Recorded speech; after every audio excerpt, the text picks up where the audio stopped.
¿Cómo es posible que en la montaña más alta del mundo existan fósiles de animales marinos? ¿Significa esto que alguna vez toda la Tierra estuvo cubierta por agua? Lo que estás a punto de escuchar no es una leyenda, no es un mito, no es ciencia ficción. Es real, está documentado y es probablemente una de las historias más increíbles que la Tierra tiene para contarnos. Imagina que eres alpinista. Llevas semanas entrenando para escalar el monte Everest.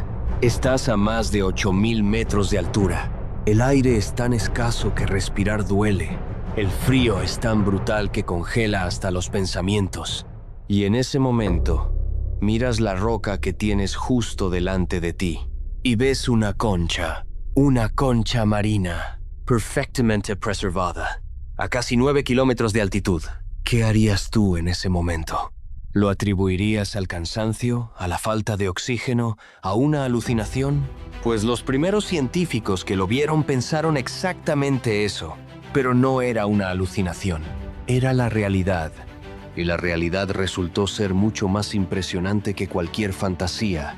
El monte Everest es la montaña más alta de la Tierra. Su cima se eleva a 8.849 metros sobre el nivel del mar. Para que te hagas una idea, si pudieras apilar 9 torres Eiffel una encima de la otra, todavía no llegarías a su cúspide. Es tan alto que los aviones comerciales vuelan a la misma altura que su pico.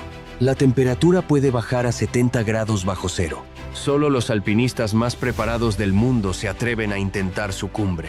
Y sin embargo, en esa cumbre hay fósiles de animales que solo pueden vivir en el fondo del mar. Los primeros en notarlo no fueron alpinistas aventureros. Fueron los geólogos que acompañaban a las expediciones a principios del siglo XX. Científicos que iban allí a estudiar la roca, no a buscar misterios. Y lo que encontraron los dejó sin palabras. Las rocas del Everest no son como las de otras montañas. No son rocas volcánicas ni graníticas. Son caliza. Y la caliza es una roca que solo se forma en el fondo del mar. Se crea cuando millones de conchas y esqueletos de animales marinos se acumulan durante millones de años, se comprimen, se endurecen y se convierten en roca sólida. En otras palabras, la roca que forma la cima del Everest fue, en otro tiempo, el lecho de un océano. Pero eso no era todo. Cuando los científicos empezaron a analizar esa caliza de cerca, encontraron algo que los dejó atónitos. Dentro de las piedras había fósiles perfectamente preservados. Trilobites, unos artrópodos marinos que se extinguieron hace 250 millones de años. Crinoides, también conocidos como lirios de mar, que parecen flores pero son animales que viven pegados al fondo del océano. Braquiópodos, criaturas de concha doble que habitan en aguas profundas. Todos ellos atrapados para siempre en las piedras más altas del mundo. La capa de roca que forma la cima del Everest tiene incluso un nombre. Los geólogos la llaman la formación Comolangma y es íntegramente sedimento marino fosilizado. Piénsalo un momento. El punto más alto de la Tierra está hecho de fósiles del fondo del océano. Cuando esto se confirmó científicamente, las preguntas se dispararon. ¿Cómo llegaron esos fósiles ahí? ¿Estuvo el Everest alguna vez bajo el agua? ¿Hubo un diluvio tan masivo que cubrió incluso las montañas más altas? ¿Estaba toda la Tierra sumergida? Las teorías no tardaron en aparecer. La primera y más intuitiva fue precisamente esa. Quizás en algún momento del pasado, toda la superficie de la Tierra estuvo cubierta por el océano.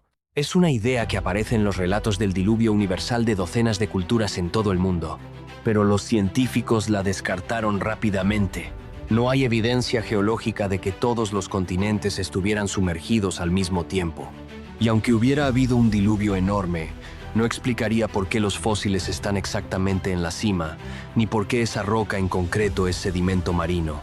La segunda teoría era más razonable. Quizás el Himalaya siempre existió como una cadena montañosa y los animales marinos que vivían en las aguas de los valles cercanos murieron y sus restos quedaron atrapados en las laderas por procesos normales. Pero tampoco funcionaba. Los fósiles no estaban en las laderas, estaban en la cima, a casi 9 kilómetros de altura. Ningún proceso ordinario puede llevar el fondo del mar hasta allí. Entonces llegó la tercera teoría, y esta sí lo explicaba todo. ¿Y si las rocas que hoy forman la cima del Everest no siempre estuvieron ahí arriba? ¿Y si en algún momento estuvieron en el fondo de un océano, y algo las empujó hacia arriba durante decenas de millones de años? ¿Qué fuerza en la naturaleza podría ser capaz de levantar el fondo del mar y convertirlo en la montaña más alta del mundo? La respuesta está justo debajo de tus pies. En este momento, ahora mismo, la Tierra no es estática. Su superficie está dividida en enormes fragmentos de roca llamados placas tectónicas.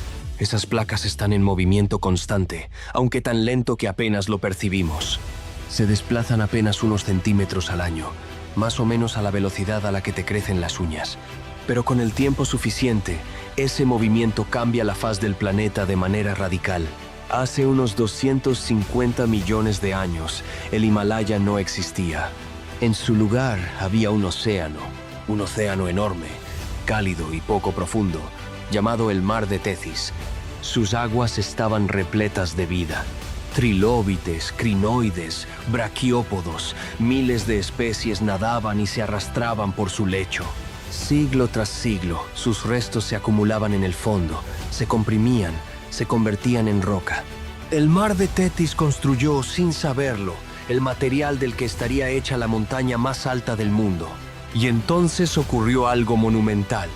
El subcontinente indio, que en aquella época estaba separado del resto de Asia por ese océano, empezó a moverse hacia el norte, muy despacio, pero con una fuerza descomunal, como un émbolo gigantesco presionando milímetro a milímetro contra otro continente. Hace unos 50 millones de años, el subcontinente indio chocó con la placa euroasiática. Fue el choque más lento y más violento de la historia de la Tierra. Cuando dos placas continentales colisionan, no pueden hundirse fácilmente la una bajo la otra. Ambas son demasiado ligeras para eso. Entonces hacen lo único que pueden hacer. Se empujan hacia arriba. Las capas de roca que antes eran el fondo del Mar de Tethys empezaron a arrugarse, a plegarse, a acumularse una sobre otra. Como cuando empujas una alfombra contra una pared y se forma una ola de tela. Pero en lugar de tela, eran toneladas de roca. Y en lugar de segundos, el proceso duró millones de años. Esa acumulación de rocas oceánicas se fue elevando, metro a metro, durante decenas de millones de años, y formó la cadena montañosa más alta del mundo, el Himalaya. Y en la cima de todo ese proceso, en el punto más alto de ese apilamiento de rocas que alguna vez fueron fondo marino, quedó la caliza del Mar de Tethys, con sus fósiles intactos, a 8.849 metros de altura. El Everest no escaló hasta el cielo. El cielo fue empujado hacia arriba desde el fondo del océano. Y lo más asombroso es que el proceso no ha terminado. La placa india sigue empujando. El Himalaya sigue creciendo. Cada año, el Everest se eleva un par de milímetros más. Lo que es la montaña más alta hoy, mañana será un poco más alta todavía.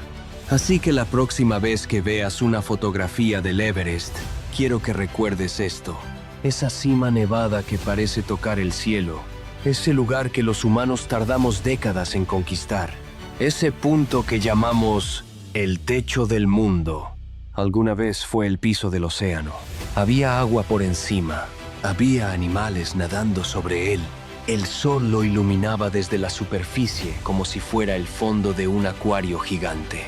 Y los mismos fósiles que hoy soportan el frío más brutal del planeta, alguna vez descansaron en aguas cálidas tropicales. La Tierra, en sus 4.600 millones de años de historia, ha cambiado tan radicalmente que lo que hoy es el punto más alto del mundo, antes era lo más profundo de un océano olvidado. Y si eso pasó una vez, puede volver a pasar. Dentro de millones de años, el Himalaya seguirá creciendo o empezará a erosionarse. Los continentes seguirán moviéndose, chocando, separándose. El mapa del mundo que conocemos hoy no existirá. La Tierra no ha terminado de cambiar. Nunca termina.